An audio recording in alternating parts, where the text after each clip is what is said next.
এক বিঘা জমি আপনি আমার কাছ থেকে নেন, নেওয়ার সময় হয়তো 70-80 হাজার টাকা দিয়ে দেন। 1 বছর 2 বছর 5 বছর করে খাবেন, টাকা যখন ফেরত দেব জমি তখন ফেরত দেব। এই সিস্টেম এইটাও ভাই, এটার কি বলে বাংলায়? এগ্রিমেন্ট। সে যে বাংলায় কি বলে? বন্ধকি। এই কাজে যেহেতু এটা জমিন না, এই যে বিভিন্ন জমি আছে, এখানে 1 বিঘা জমি দিলে 60,000 70,000 টাকা নেয়। 1 বছর করে খাবেন, তখন টাকা ফেরত দেবেন, তখন আপনাকে জমি দেব। কারা কারা এই কাজে আছেন আমি কিছু বলছি না, হাত তোলেন।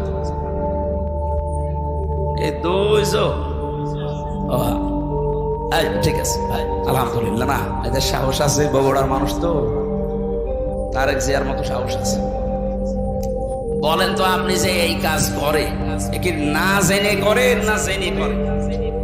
না জেনে। তাহলে এখন যেহেতু জেনে ফেলছে, এরপরও যদি করে, আপনি এতদিন বলতে পারতেন আল্লাহকে যে আল্লাহ আমি জানতাম না, এখন কি কর? এখন যদি বলেন যে আমি জানতাম না, তাহলে মিথ্যা বলা হবে। অনেকে মনে করছে আল্লাহ এ তো না আসাই ভালো ছিল। এখানে একটা কথা আছে, যে মানুষগুলো এই ধান্দায় থাকে যে আমি জানতাম না তাই মানতাম না, তার ডবল গুনাহ হবে। এই কথা বুঝতেছেন? কোন মানুষ যদি কোনো বিষয়ে জানে কিন্তু মানে না, তার গুনাহ হবে একটা। আর কোন মানুষ জানেও না মানেও না, গুনাহ হবে কয়টা? 2টা। কেন? কারণ জানাও ফরজ, মানাও ফরজ। জানার ফরজ আপনি আদায় করে ফেললেন, আপনার একটা ফরজ আদায় হয়েছে। আপনি মানেন না, ওইটার জন্য গুনাহ হবে কয়টা? বলেন না কেন? আপনি জানেনও না মানেনও না, আপনি জানেন না কেন? প্রশ্ন হচ্ছে আপনি জানেন না কেন? আমি কি জেনে এসেছি দুনিয়ায়? আমি তো আপনার মতো মায়ের পেট থেকে এসেছি। আমি যদি জানতে পারি ইসলামের ইমাম, আপনার কি হয়েছে? আপনি এইটা জবাব দিতে পারবেন না। এই জন্য যে ব্যক্তি বলেছে জানি না তাই মানি না, আজকে তো জানলেন। আর এই কারণেই তো অনুষ্ঠানগুলো দেওয়া হয় যে আপনি কেন জানেন। তাহলে সেই 4-5 জন হাত তুললো যে ওনারা জমি বন্ধকি দেয়, এগ্রিমেন্ট করে, 60,000 70,000 টাকা নেয়, করে খায়, আবার টাকা ফেরত দিলে জমি ফেরত দেয়। এটা মায়ের সাথে জেনা করার গুনাহ হচ্ছে। এটা থেকে মুক্ত হওয়া লাগবে না? আমার মনে হয় এই মাসলা বলা ভুল হয়ে গেল নাকি? এটা মানবেন তো যদি আমি এখন পদ্ধতিটা বলি? মানা যাবে না ইনশাল্লাহ? আরে ভাই আপনি কার জন্য কি করে যাচ্ছেন আমার তো বুঝে আসেন। আমি আপনার সন্তান, আমার জন্যই করছেন। আপনি 200 বছর পরে আসবেন, যে বাড়ি ঘর বানিয়েছেন, যে জমি জায়গা রেখে গেলেন, এই জমি জায়গা আসলে আপনার ঠ্যাং ভেঙে ফেলা হবে। আপনি 200 বছর পরে আসেন, আমিও থাকবো না 200 বছর পরে, আপনিও থাকবেন। আমার ছেলে, আমার নাতি, নাতির নাতি থাকবে, তারা আপনাকে ঢুকতে দেবে? আমারে ঢুকতে দেবে? তাদের জন্য বিশাল সম্পদ গড়ার জন্য আপনি এই মায়ের সাথে জেনা করার গুনাহ করে যাচ্ছে। অথচ 100 বছর পরে আসলেও আপনাকে এই জমিতেই আর থাকতে দেবে না, ঢুকতেই দেবে না, বলবে কে আপনি চিনি না। এটা একটা ধোঁকা। এই ধোঁকার জন্য আমাদের আসল বিশাল জীবন পড়ে আছে সামনে। এরকম পাগলামি যেন আমরা কেউ না করি ভাই। এই স্মরণ করানোর জন্য এই তাফসীর মাহফিলে আসা লাগে। আল্লাহ আমাদেরকে স্মরণ করাচ্ছেন। এই পদ্ধতিতে যারা আছেন, বর্গা বলে কি বলে বন্ধকি যারা করছেন, এটা পদ্ধতি 2টা আছে। 1 নম্বরে যতদিন আপনি এই জমি করে খাবেন, 1 বিঘা জমি, ততদিন সরকারের যে খাজনা আছে প্রতি বছরে মনে হয় 65 বা 70 টাকা দেওয়া লাগে। এখন কত আমি জানি না, এরকমই হবে সব বেশি হলো। আমি জেলে যাওয়ার আগে হিসাব জানতাম, এখন এই 3-4 বছরে আর জানি না। 100 টাকা হলো। প্রত্যেক বছরে বছরে খাজনা দেওয়া লাগে না? এই খাজনা যতদিন আপনি চাষ করে খাবেন এটা আপনি দেবেন। আর যখন ওরে 1 বছর 2 বছর 5 বছর পরে টাকা ফেরত দেবেন, ওই 70,000 80,000, তখন কমপক্ষে 8-10 হাজার টাকা কম নেওয়া লাগবে।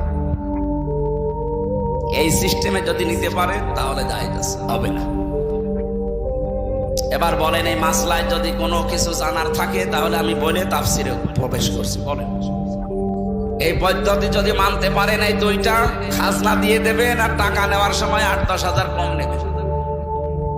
আর একটা নিয়ম আছে ভাই, আমি শেষে আপনার প্রশ্নের জবাব দিয়ে দিচ্ছি। আর একটা নিয়ম আছে, যখন আপনি এই বাস্তবতায় যখন আপনি বলবেন যে আমি 10,000 টাকা দিলাম, প্রত্যেক বছরে বছরে আপনি 10,000 করে টাকা দেবেন, এই জমি আপনি কাজ কারবার যতদিন যা উপায় করে নিতে পারেন, এক বিঘা জমি থেকে 10,000 15,000 টাকা কামাই করা, উপায় করা, চাষ করে হোক আর যেভাবে হোক অত কঠিন না।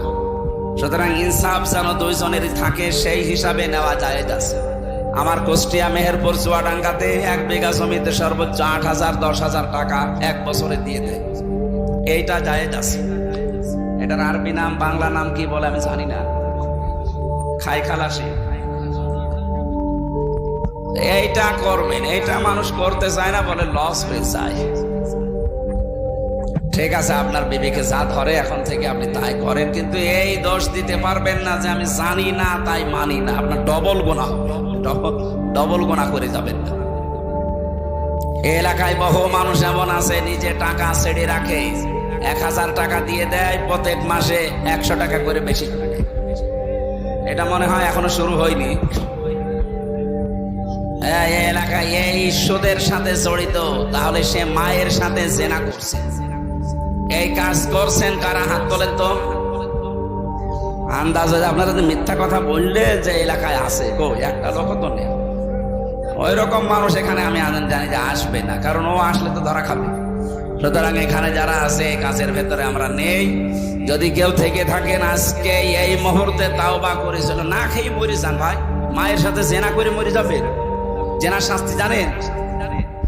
কোরআনে কারিমে সূরা ফুরকানের 68 নম্বর আয়াতের মাঝে আছে ওয়ালা ইয়াজনুন, জেনা করবা না, কারণ জেনা করলে ইউদাফ লাহুমুল আযাব। আল্লাহ বলেন জেনার শাস্তি ডবল হবে। এখন যদি বলেন কই আমি তো কোনোদিনে জেনা করিনি, কিয়ামতে আপনার আমল নামায় এটা উঠে থাকবে যে আপনি মায়ের সাথে জেনা করে এসেছেন। যারা এই যে টাকা ছেড়ে রাখে, টাকা আসে